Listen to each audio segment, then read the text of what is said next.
तुम्ही भेटता का? तुम्ही चौपाल बैठक आपल्याकडे चौंडी बैठक करता का? तुम्ही गावातल्या लोकांबरोबर त्यांच्याबरोबर एकत्र जेवण आणून जेवता का? तुम्ही सगळे ग्रामीण भागामध्ये मुक्काम एकत्र करता का? कारण घराच्या मुशीतून आलेले असल्यामुळे प्रत्येक ठिकाणी मुक्कामाला भेटीगाठीला याला संघाच्या संस्कारामध्ये प्रचंड महत्व आहे. संघाचा कोणीही व्यक्ती जर मला भेटले मग ते अगदी साधा संघाच्या शहराचा एखादा स्वयंसेवक असेल नाहीतर डायरेक्ट भैयाजी जोशीपर्यंत जरी असेल. आता मी मोहनजींचं नाव घेणार नाही कारण ते अगदी झालं पण तरी मोहनजी जरी असतील तर त्यांचा पहिला प्रश्न असतो कशी आहेस मुंबईला, तब्येत तुझी चांगली आहे का, आईची तब्येत कशी आहे, बहिणीचं सगळं व्यवस्थित चाललं आहे का. ह्या सगळ्या पहिल्या प्रश्नानंतर ते विषयाला घालतात. हे संघाचे संस्कार आहेत. आपल्याला एक वेगळ्या चष्म्यातून संघ बघायला लावला अनेक वर्ष मीडियाने, अनेक वर्ष आपल्या विरोधकांनी. पण या संघाच्या कुशीतच गोपीनाथ मुंडे साहेब तयार झालेले असल्यामुळे त्यांच्या जीवनामध्ये एक शिस्त होती, शक्ती होती. अनेक सामान्य माणसातून सामान्य माणसाचं प्रतिनिधित्व करणारा हाच लीडर संघाच्या बैठकीमध्ये मांडी घालून रांगेमध्ये बसत होता हे मी माझ्या डोळ्यातून पाहिलेलं आहे. जेव्हा आम्ही रेशीम बागेमध्ये जायचो, जेव्हा आम्ही आपल्या एक कार्यालय आहे दिल्लीमध्ये तिथे आम्ही जायचो, त्या कार्यालयामध्ये झेंडा काय नाव झेंडावाला त्या कार्यालयाचं नाव आहे, तिथे आम्ही जायचो. मोतीबागेमध्ये मी किती वेळा मुंडे साहेबांना जाण्याचा योग आला. तिथे जर काही प्रार्थना झाली तर एक पद्धती लोक येतात जो समोर बसण्याच्या मागे बसतात. तर अगदी लहान लहान स्वयंसेवक बसले मुंडे साहेबांच्या मागे जाऊन बसायचे. मुंडे साहेबांची एक बाजू होती. जनसंघापासून मुंडे साहेबांनी काम केलं. संघाचा दिवा हातात घेतला, नांदरबारी शेतकऱ्याच्या चिन्हावर निवडणूक लढली आणि कमळाचं फुल हातात घेण्याचा प्रवास केला. जनसंघापासून जनता पार्टी, जनता पार्टीपासून भारतीय जनता पार्टी हा राजकारणाच्या वेगवेगळ्या टप्प्यामध्ये भारतीय जनता पार्टीचे रूप बदल केलेलं आहे. जनसंघापासून भारतीय जनता पार्टीपर्यंत सत्ता ही पर्याय नसताना नुसता वैचारिक पर्याय ठेवणाऱ्या जनसंघाच्या जन्मापासून सत्ता हा एकमेव पर्याय आहे. काँग्रेसला किंवा या विचारसरणीला जर आपल्याला कुठेतरी शक्ती सामर्थ्याने तोंड द्यायचं असेल तर सत्ता पर्याय आहे. त्याच्यासाठी आपल्याला पक्ष हा पर्याय आहे. या पक्षाला मुंबई लोकांचा पक्ष. आम्ही जेव्हा लहान होतो मुंडे साहेब निवडणूक करायचे, लोक म्हणायचे मुंबई पक्षाचा लोकांचा पक्ष आहे, हा पक्ष वाड्या बांधण्याचा प्रश्न आहे, पक्ष असं तोंडावर भाषण करायचे पक्षाचे इतर पक्षाचे तोंडावर. या पक्षाला प्रत्येक वाडी वस्तीवर जागेवर नेण्याचं काम जसं मुंडे साहेबांनी केलं तसंच प्रत्येक राज्यामध्ये एक एक मुंडे साहेब तयार झाले आणि म्हणून भारतीय जनता पार्टी एवढी शक्तिशाली झाली. जेव्हा मुंडे साहेब आकार घेत होते तेव्हा तिथे नरेंद्र मोदीजी आकार घेत होते, तेव्हा तिथे आमच्या वसुंधरा सिंधिया राजस्थानमध्ये काम करत होते. त्याच्या ऍक्च्युली आधी म्हणजे मुंडे साहेब असताना मला वाटतं वसुंधरा सिंधिया तेव्हा केंद्रात बनली होत्या आणि तिथे आमचे वेगवेगळे मुख्यमंत्री काम करत होते. आणि हिमाचलचे मुख्यमंत्री आपल्याकडे आले, आपल्या कल्याण सिंग जेव्हा मुख्यमंत्री होते आले. देशामध्ये वेगवेगळ्या ठिकाणी तरुण चेहरा, सामान्यांचा चेहरा कधी राज आला नाही. मोस्ट ऑफ द राजकारणी भारतीय जनता पार्टीमध्ये आहे. कारण या देशावर प्रेम करणारे राजकारण जेव्हा राजा म्हणून काम करत होते तेव्हा या देशाच्या स्वाधीन सुद्धा करायचं असेल तर देशावर प्रेम करणाऱ्या, भारत मातेचा पूजन करणाऱ्या भारतीय जनता पार्टी आणि जनसंघाचा पहिली चॉईस वेगवेगळ्या राजकारण्यांनी. आज मुंडे साहेब महाराष्ट्रामध्ये सुद्धा छत्रपती शिवाजीराजे भोसले राजकारणात पहिल्यांदा मुंडे साहेबांनी 10-19-20 वर्षाचे उदयनराजे भोसले जेव्हा छत्रपती आमच्याकडे आले होते आणि तेव्हापासून प्रवास पहिला पहिल्यांदा भारतीय जनता पार्टीकडून सुरुवात झाली. छत्रपती संभाजीराजे भोसले भारतीय जनता पार्टीचा एक दुसरं संघटना रचण्याची त्याच्यावर सुरुवात झाली. अनेक लोकांना राजघराण्यांना सोबत घेऊन एक जणू काही जसं एखादा राजा आपल्या प्रजेला सांभाळतो तसं त्या प्रजेची काळजी करणाऱ्या, भारत मातेची काळजी करणाऱ्या, देशभक्तीचं मनामध्ये प्रचंड उत्स्फूर्त करणाऱ्या या पक्ष पक्षाच्या पाठीमागे लोकांनी सगळे विचार लावून आपलं शक्ती उभी केली. प्रधानमंत्री 3दा झाले मोदीजी. आपल्या राज्यामध्ये 3दा भाजपचं सरकार आलं, भाजपचे मुख्यमंत्री झाले. हे सगळं शक्य करण्यासाठी या सगळ्या गोष्टी आवश्यक आहेत. आपल्याला ते मधल्या काळात माहीत नव्हतं. आपल्या पद्धतीने आपण बैठका घ्यायचो, आपल्या पद्धतीने निवडणुका व्हायच्या. पण पक्ष हा लोकशाहीसाठी लढला तरी लोकशाहीने पक्षाचं काम चालत नाही. तर पक्षाचं काम हे देशप्रेमाच्या ओतप्रोत भरलेल्या मनापासून एका शिस्तीने चालतं. लोकशाही पक्षामध्ये वैचारिक आहे, पक्षामध्ये एक शिस्तीचा एक आदेशाचं पालन करण्याचा संस्कार. पंडित दीनदयाळ उपाध्याय हे गरीबकडचे नव्हते, चांगल्या गरीबमध्ये त्यांनी समाजासाठी देशासाठी आपलं सर्वस्व वाहून घेतलं आणि संघापासून त्यांचा जो प्रवास आहे त्याचे ते प्रथम अध्यक्ष म्हणून त्यांनी काम केलं. श्यामाप्रसाद मुखर्जी यांनी सुद्धा कधी ते स्वप्न आपल्याला आत्ता दिसते सहज 370 बोलत होतो त्यासाठी लढणाऱ्या देण्यासाठी काश्मीरपर्यंत झेंडा लाल चौकात घालण्यापर्यंतचा प्रवास सुरू मोर्चाच्या कार्यकर्त्यांना. हा इतिहास प्रत्येक पक्षाला इतिहास असतो, पण आपला इतिहास आपलं भविष्य सुद्धा रेखाटताना आपल्याला दिसतो. जे स्वप्न या जनसंघापासून आपण पाहिलं की आपण रामाचं मंदिर अयोध्येमध्ये बांधता, आपण वाराणसीमध्ये आपल्या बाबा विश्वनाथचा कॉरिडॉर ओपन करणार. हे सगळं करत असताना आपल्या अल्पसंख्याक बांधवांना न दुखावता सुद्धा हे निर्णय घेता येतात. ते भारतीय जनता पार्टीने दाखवून दिलं. त्यांच्या सोबत बसून वाराणसीमध्ये मोदीजींनी निर्णय घेतले. एका बाजूने नमाज पढला जातो, एका बाजूने जाऊन होतो बाबा विश्वनाथाचे दर्शन. म्हणजे हे देश आपला आता माझ्या घरामध्ये मी आता नांदायला गेले तर घर पडले घर झडले, पण मला तरी पण माया येते की माझ्या बाबांचं काय, माझ्या बाबांचा इतिहास आहे, माझ्या परिवाराचा इतिहास आहे, माझ्या कुळाचा इतिहास आहे. आपला परिवाराचा कुळाचा आपल्या पक्षाचा इतिहास आपल्याला पाहिजे. आपण जर घरामध्ये लग्न झालं, कार्य झालं, देवीचा गोंधळ झाला, देवाला जाताना म्हणतो कुलदेवतेला जातो. कुलदेवता माहित असते का? आपण काही लोकांना माहित नसते. पोरं शिकायला बाहेर असतात, आम्हाला माहित नसायची. मग आपण त्या म्हाताऱ्याच्या गावच्या लोकांना आपण कुठल्या देवाला जातो, आपली कुलदेवता कोणती, आपली ग्रामदेवता कोणती.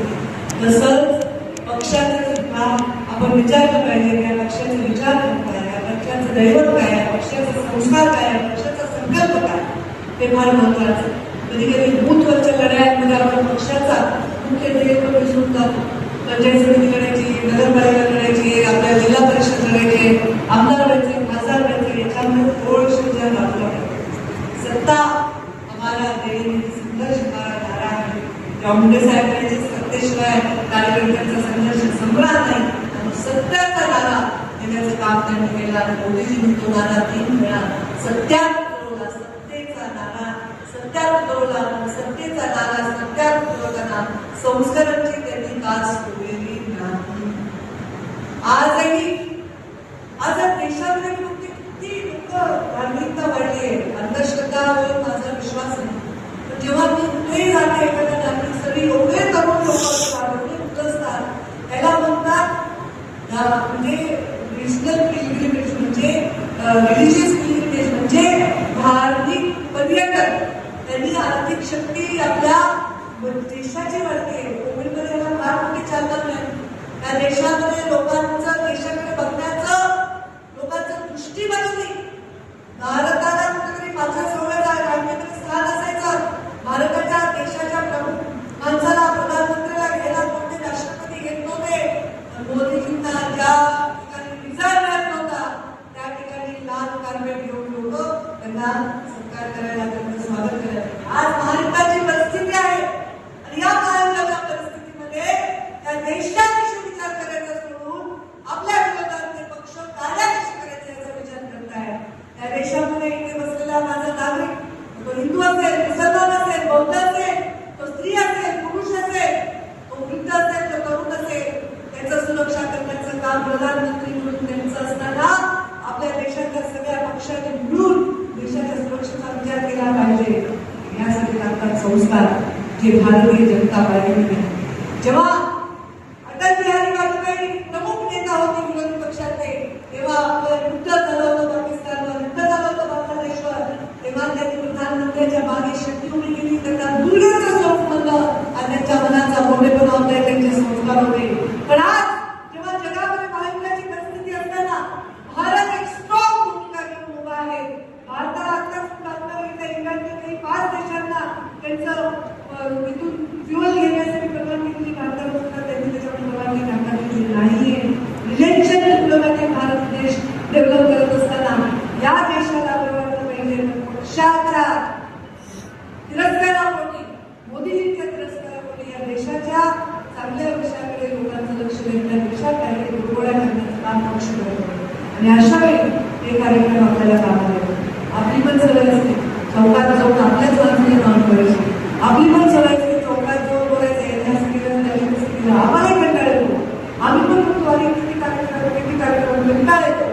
जेव्हा हे एकल गीत येतं, जेव्हा ऐकायला येतं, जेव्हा महाराष्ट्राचा फोटो बघतो तेव्हा आम्हाला शहार येतात. आणि आज तर या परिस्थितीमध्ये जागतिक महाराष्ट्राची परिस्थिती निर्माण झाल्यामुळे मोठा राष्ट्र अमेरिकेसारखं इराक चालू झाल्यानंतर तिकडे रशिया युक्रेनचं युद्ध चालू असताना पाहून त्या लोकांच्या देशाची परिस्थिती पाहून त्यांचे लोक रस्त्यावर येत आहेत, सरकारच्या विरोधात प्रदर्शनं करतायत.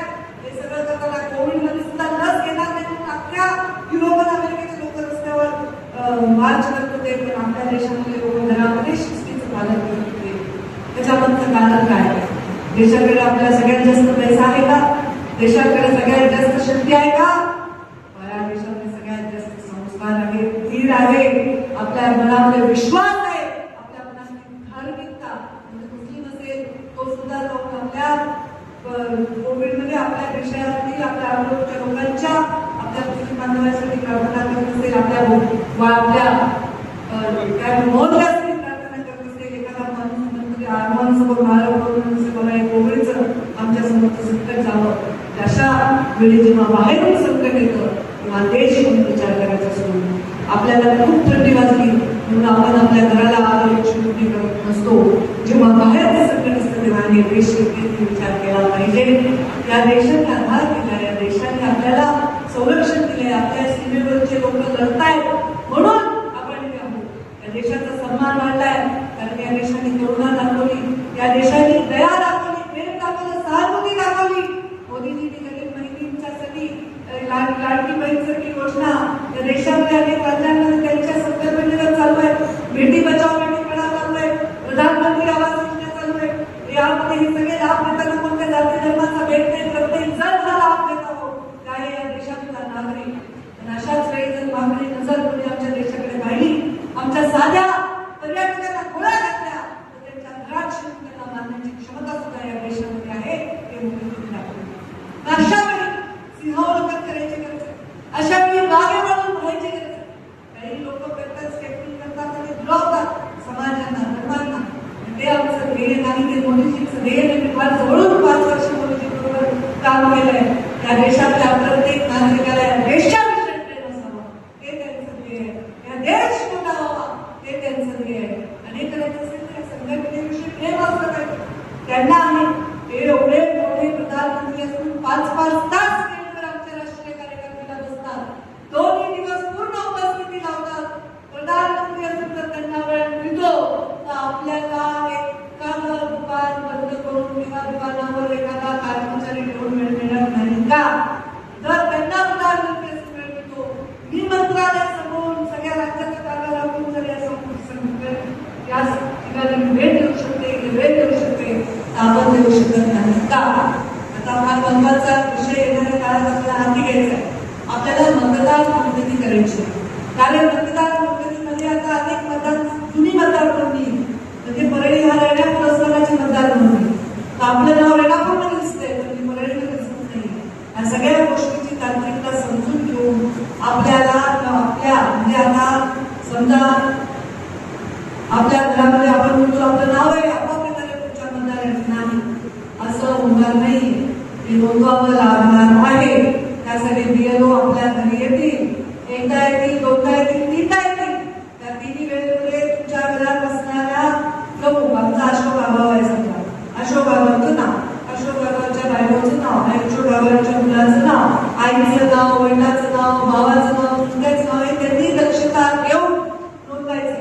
नोकरीसाठी कामासाठी जर कोणी बाहेर गेले असतील त्यांचं आहे आणि आपल्या पूर्ण परिवाराचं, आपल्या पूर्ण घरामधल्या आजूबाजूच्या लोकांचं नाव नोंदवायचं आहे. आणि हे भूत प्रमुखा एवढं चांगलं कोणी करू शकत नाही. हे नाव नोंदवत असताना आपल्या लक्षात येईल की काही नावं मयत आहेत, काही नावं बोगस आहेत, काही लोक शिफ्ट झाले, समाजनगरला, पुण्याला, इथे राहत नाही, मतदान करत नाही, मागच्या 20 वर्षात झालं नाही. सगळ्या गोष्टी आपल्या लक्षात येतील आणि त्यांनी पूर्णपणे आपल्याला ताकदीने त्याच्यामध्ये काम करता येईल. प्रत्येक वेळी मला काय मिळालंय असं सगळे विचारतात.